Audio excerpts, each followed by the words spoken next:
ከሆነ ችግር ለማምለጥና ሰብሮ ለመውጣት ስትሉ ጸሎት አድርጋችሁ ታውቃላችሁ?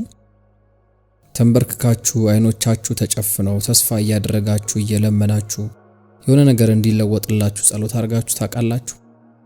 ነገር ግን ደግሞ ምንም ሳይለወጥ ሲቀር ተስፋ መቁረጥ ሲወርሳችሁ ጸሎት ያልተሰማም የሚል ስሜት ተሰምቷችሁ አያውቅም? ወይም ደግሞ ለምንድነው ነገሮች እኔ ላይ የሚጠሙት ብላችሁ ሳታቁም? ነገር ግን አንድ እውነት አላስታውሳችሁ። ጸሎቶች ታምራዊ ቃላት አይደሉም። ጥረትና ልፋትን ተክተው ወደ ስኬት አያደርሱንም። ጸሎቶች ጥረትና ሩጫችንን ነዳጅ ሆነው የሚያቀጣጥሉና የሚያፈጥኑልን የሚያግዙን ናቸው። እስኪ ንገሩኝ፣ የሆነ ነገር እንዲደረግላችሁ ከጸለያችሁ በኋላ ምን አደረጋችሁ? ቁጭ ብላችሁ አንዳች ታምር እስኪገለጥ ጠበቃችሁ ወይስ ደግሞ ተነስታችሁ የእናንተን ኃላፊነትና ድርሻ ተወጣችሁ? ምክንያቱም ትክክለኛው ጥያቄ ጸሎት አድርጋችኋል ወይ የሚል ሳይሆን እሱን የሚመጥን ስራ ሰርታችኋል ወይ የሚል ነው። ብዙ ሰዎች ጸሎት ካደረጉ በኋላ ቁጭ ብለው ሳያንኳኩ በሮች ሲከፈቱላቸው ይጠብቃሉ። ስኬትን ይፈልጋሉ፣ ነገር ግን ወደ ትግል ሜዳው መውረድ አይፈልጉም። ውጤትን ይመኛሉ፣ ነገር ግን በፍጹም ልፋቱን አይቀበሉትም። እውነተኛ ተአምር እጃቸው ላይ ያለ ተቀምጠው ሌላ ተአምር ይጠብቃሉ። መራሩ እውነታ ይሄ ነው። እምነት ያለ ስራ ምንም ነው። እምነታችን ስራና ልፋታችንን በፍጹም መተካት አይችልም።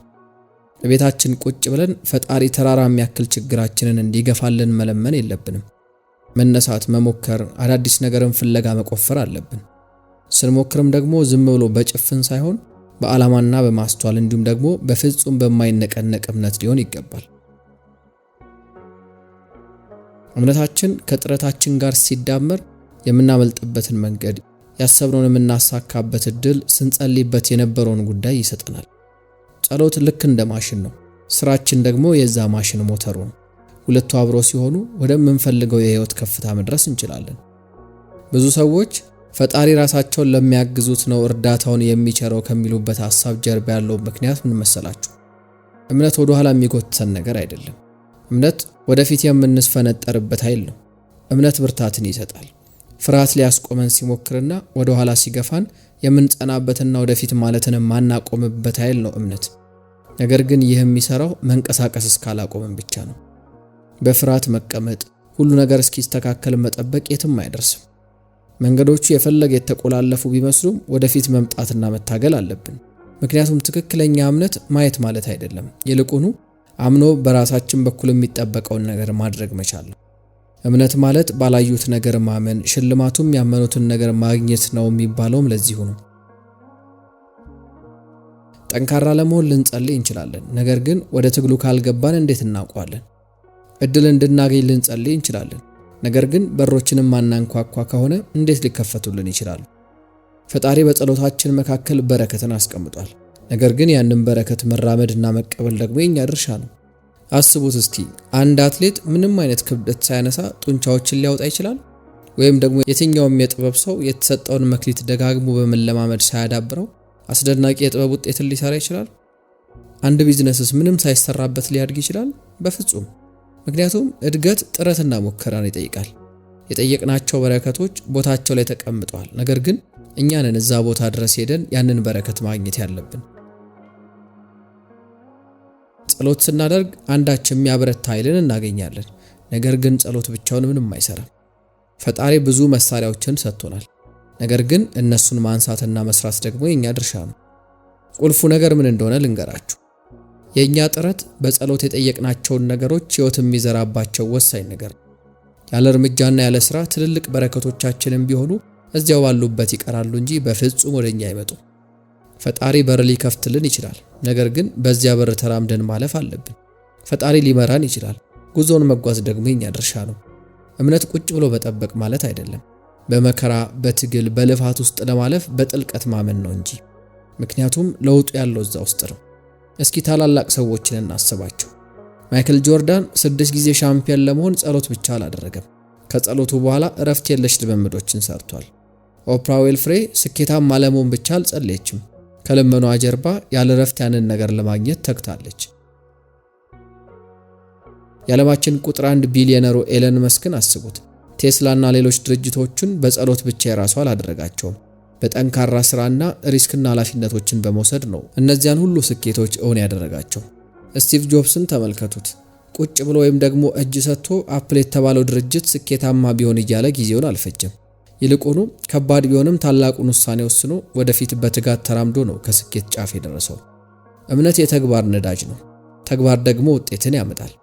ብዙ ሰዎች ተአምርን ይለምናሉ እንጂ በራሳቸው ሕይወት ተአምር ሆኖ መገለጥን አይፈልጉም።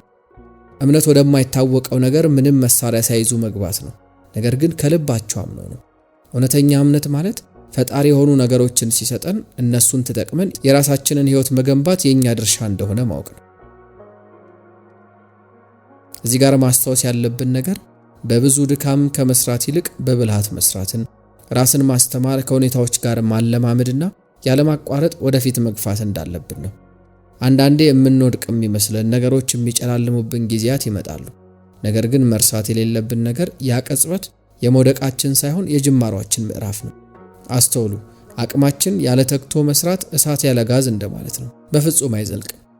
ለሳምንት ወይም ደግሞ ለወር ያክል ተግተን ሰርተን ተአምር እስኪፈጠር ልንጠብቅ አንችልም። ምክንያቱም ታላላቅ ነገሮች የዓመታትን ጽናት የሚፈልጉ እውነታዎች ናቸው። ስለዚህ ልጠይቃችሁ እስቲ ለጸለያችሁበት፣ ፈጣሪያችሁን ለለመናችሁበት ጉዳይ ለመፋለም ዝግጁ ናችሁ? በተንሸራተታችሁ ቁጥር ቀና ለማለትና አገግሞ ለመነሳት ተዘጋጅታችኋል? ማንም ባያይላችሁ እንኳን መስራት ላለማቆም ወስናችኋል? ምን እየተፈጠረ እንደሆነ ባይሰማችሁ ትቀጥላላችሁ?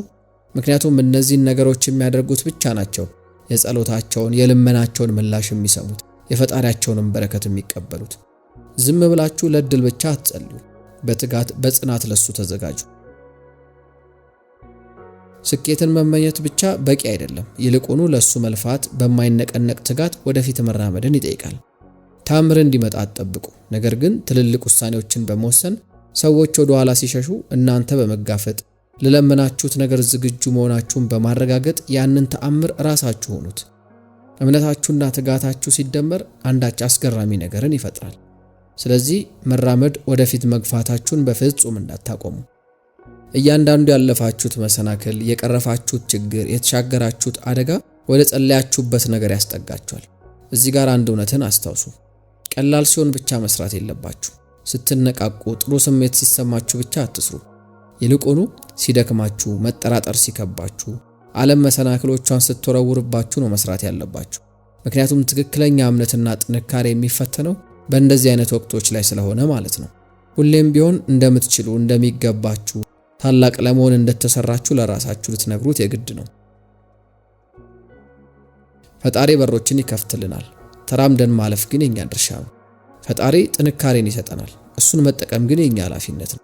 ፈጣሪ መንገድ ይመራናል። ነገር ግን ጉዞውን መጓዝ ደግሞ የኛ ድርሻ ነው። ፐርፌክት የሚባል ጊዜ እስኪመጣ አንጠብቅ። ደግሞም እንደዛ የሚባል ጊዜ የለም። የመስሪያ ጊዜው አሁን ነው። ምክንያቱም የእምነታችንን ውጤት የምናይበት ብቸኛው መንገድ ያለማረፍ፣ ያለማቋረጥ ወደፊት በመግፋት ብቻ ነው። ከልባችሁ ጸልዩ። ፈጣሪ አንዳች እቅድ እንዳለው ከልባችሁ መኑ።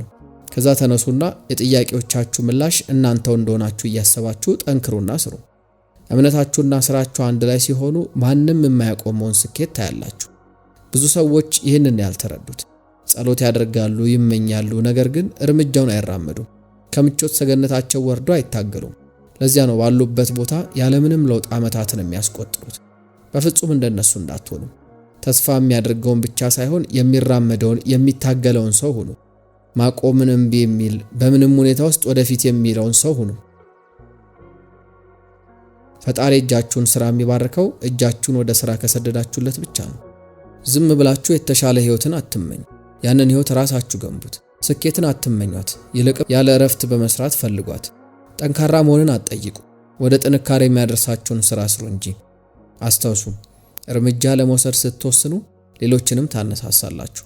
በተመሳሳይ ደግሞ ተስፋ ስትቆርጡም ልክ እንደዚያው ብዙዎችን ይዛችሁ ነው የምትወርቁት። ስለዚህ ተነሱ፣ ስራችሁን በአግባቡ ስሩ፣ ፈጣሪም ያግዛችኋል። ቀና ስትሉ፣ ማደግ መስራት ስትጀምሩ በፍጹም ለአንድ ቀን ብቻ አይሆን።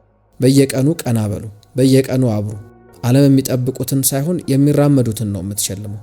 ስለዚህ ዛሬን ምኞት አቁማችሁ መስራት የምትጀምሩበት ቀን አድርጉት። ፍላጎታችሁን እውን አድርጉ። ምክንያቱም ፈጣሪ የምትፈልጉትን ነገር ሁሉ ስለሰጣችሁ ማለት ነው።